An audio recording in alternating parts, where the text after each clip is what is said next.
Once I started reviewing headphones, something became abundantly clear. It's that the headphone listening demographic is not too dissimilar from the HIFI demo, in that there are a wide variety of headphones from budget to high-end, but when you get into the high-end end of things, the expectations of the headphone tend to be one of neutrality and the flattest, most true-to-life sound. And then when you get to the lower end of the market, it just becomes good sound, as most buyers of the budget end of headphones are just the everyman. All you really want from there is a comfortable pair of headphones that's nice looking, that makes your music sound good. Even though I review audio gear, I fall into that second category. I just want a product that looks nice, is comfortable, and sounds good. I don't really care about outright neutrality and hearing the music as it was recorded. Not that that's a bad thing. It's just my own personal preference, especially given the type of music that I listen to. Enter the Sivga SV021 Robins. Quite possibly the prettiest looking budget headphones that I've gotten my hands on. And as always, if you wouldn't mind just liking this video, subscribing to the channel, it'll help me out a ton and help me get more products like this in for review. Design-wise, I think these things are pretty awesome. They're a high-end looking headphone without actually being high-end. They come in two different colors. There's a brown black and then this one, the brown tan. And it's beautiful. You have everything from like the nice tan headband with a little bit of soft plush there. The tan leather ear pads, they might be synthetic and I don't care. The beautiful wooden ear cups with the Sivga logo and the brushed metal looking fasteners. They've covered all the little aesthetic details that matter. I like the connectors to each ear cup, the metal ends, and a matching tan fabric cord. It's all really matchy-match. It came with a 1/4-inch adapter plug along with a 3.5mm headphone cable. And it came with a little cloth drawstring bag that, honestly, I didn't think I would use as much as I do. A lot of times when I get a headphone in for review, it comes in a large hardshell carrying case. I try my best to keep my backpack sparsely packed, and I don't always like to have my headphones over my neck when I venture out into the world. And having a smaller carrying pouch means that these will fit into my backpack easier than the hardshell ones will, and it's easier to fit into my Air Day pack, which makes it easier to head out for day trips or meetings in the city, and it just answers the question of, hey, what headphone do I want to take with me today? The driver itself is a 50mm dynamic driver. The frequency response is 20 Hz to 20 kHz. Sensitivity is 105 dB. Impedance is 32 ohms. And it weighs 275 grams. And this is what they look like on. Not too bad. They isolate sound pretty well too, because when I put them on, everything sounded muffled and muted. But they're not isolating headphones. It's a closed back headphone, so it's pretty good. It's not entirely closed because there's vents at the top of each ear cup, so there is some leakage of sound. I think as long as you're listening at a moderate level in an office, you can get away with that, or a bit louder if you're on the subway or something. Now, I'm not much of a measurements or test guy, but just for the sake of this video and for fun, let's just do one right now. My mic is positioned about right here. Headphones are here. I have the volume at full blast, and here is the potential noise leakage that you'll hear.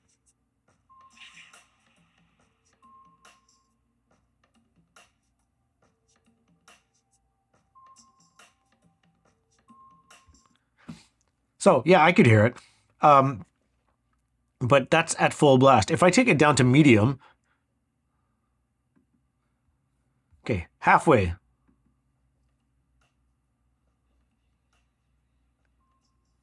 Barely. And then, okay, let me see how loud this is. Oh, that's pretty loud, actually. Here's about 30%. So this is the volume I would have it if I was lying in bed and someone was next to me. They wouldn't hear a damn thing. They also don't clamp down very much. Putting them on my head, it's a nice, comfortable, and snug fit. And it's not that vice grip that some other headphones have. I wouldn't take these to the gym, but that's only because they look so nice and I wouldn't want to mess these up. I paired these headphones with a wide variety of different things. Oh, I gotta take these off. I don't know why. I don't like having headphones around my neck all the time. Starting off with my iPhone, and then the Aston Current SR35, and then the Activo P1 from Astle & Kern, and then directly connected to the headphone jack on my MacBook Pro, and then connected to the DAC 200M, which is connected to my computer via USB.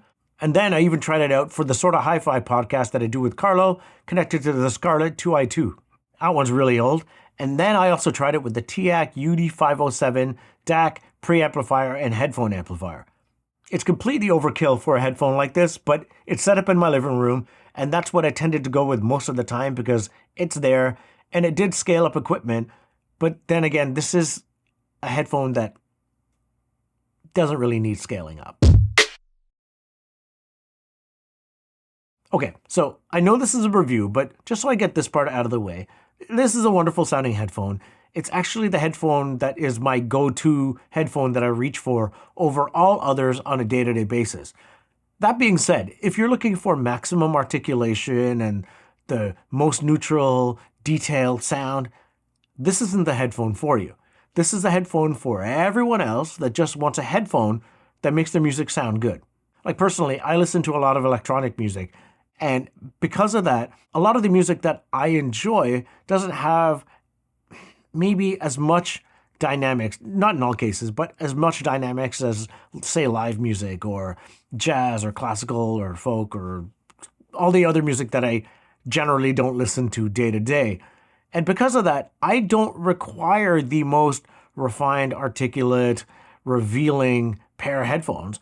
I just need a pair that takes my music and makes it sound as good as I remember it sounding on my stereo setup. It has a U-shaped sound in that, well, actually use the headphones for this, where the bass is, let me get these cords out the way, where the bass is boosted, the mids are a bit recessed, and then the treble's a bit boosted as well. This is great for a lot of the music I listen to, hip-hop, rock, drum and bass, dubstep, pop even. The mids being recessed means the vocals will tend to sit back in the mix a little bit generally, but with this headphone, it's almost like they left it flat and then just boosted instead. So like the mids aren't like tucked down into the soundstage at all. They're still very apparent. When I'm listening to lives, for example, it's electronic music with her amazing voice riding on top, and it's definitely vocal heavy, whereas the vocals are more prominent. And there's lots of body to her voice, and there's lots of air in the song, and it sounds really good. But then if I switch to Leon Bridges' I'm Coming Home, that track, it's a lot more instrumentation. It's a lot more of a band playing, I guess. I don't even know how to describe that music. I don't know how to describe music that I don't know. So it's just, I heard it. Someone came over and played it. I was like, oh, I like that song. And now I'm talking about it, but I don't know what genre that is. It sounds good. So I'm talking about it, but there's more instrumentation. There's a singer on it. He sounds great, but he's not tucked back in the mix at all. It really just depends on what you're listening to and how much you really want to nitpick. Again, on a pair of headphones that's $179, $150 if they're on sale. Are you really going to nitpick it? It sounds good. The thing I would be worried about on a pair of $150 headphones is if there was no bass, the mid sounded like glass, and it was really tinny sounding. That's not these headphones at all. These, to overuse a trope, they punch way above their weight. They sound like pricier headphones. Now, me being a bass head, you would think that I would prefer a headphone that would overemphasize bass, but oddly enough, that couldn't be further from the truth. I do like decent bass weight, but I don't want it to overpower the rest of the frequency band, especially the mid-range. Because even though I listen to a lot of electronic music, a lot of that music has a lot of depth and a lot of instrumentation and a lot going on in the mid-range that if the bass smears over to it, makes me not enjoy it as much. So these, while being boosted a little bit, is balanced enough for me to enjoy a wide variety of music, and especially in songs like, Pseudo Echo from Consequence. I mentioned the song a bunch of different times. There's a big, heavy bass line in that. But then also, just in the background, there's a lot of atmospherics and little elements that help drive the song forward because it is, it's drum and bass, so it's repeating. If it smears into the mid-range and overshadows any of that, for me, it's kind of a no-go. This headphone doesn't do that. The mids aren't taken over by the bass. There's just a boost, and it's a nice, subtle one to my ears. I think it's on par with the Focal Azuri's closed-back headphones, where there's just enough bass to satisfy me without feeling like I'm missing out on anything. But between the two, I still prefer these. There's just something about the sound that's just has a character that I can't quite put my finger on that sounds better to me. Out of everything that I paired with this headphone, a few things did stand out. Starting off with this, it's the Activo P1 digital audio player. If you're looking for a digital audio player, I'll hopefully get to my review of this soon. I'm a little bit late on it, but these headphones were perfect with this player.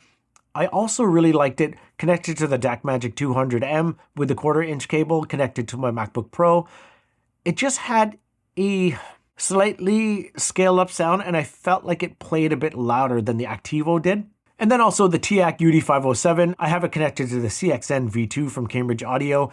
Again, it's so overkill for this type of headphone, but if I'm being honest, it sounded on par with the DAC Magic 200M on my desk. Equal amounts of loudness, and there's not much else to say. It's scaled up only so much, and then there's a ceiling where this is going to extract any more detail the more expensive stuff that you connect to it. Honestly, I've kind of raced through this review, but it's only because these are so easy to recommend that I really just want to keep saying that over and over again. Buy these. They're really good. They're a great deal, $179, sometimes on sale for $150. It's a easy recommendation, an easy listening headphone. Everything that I played through it sounds amazing. What more is there to say?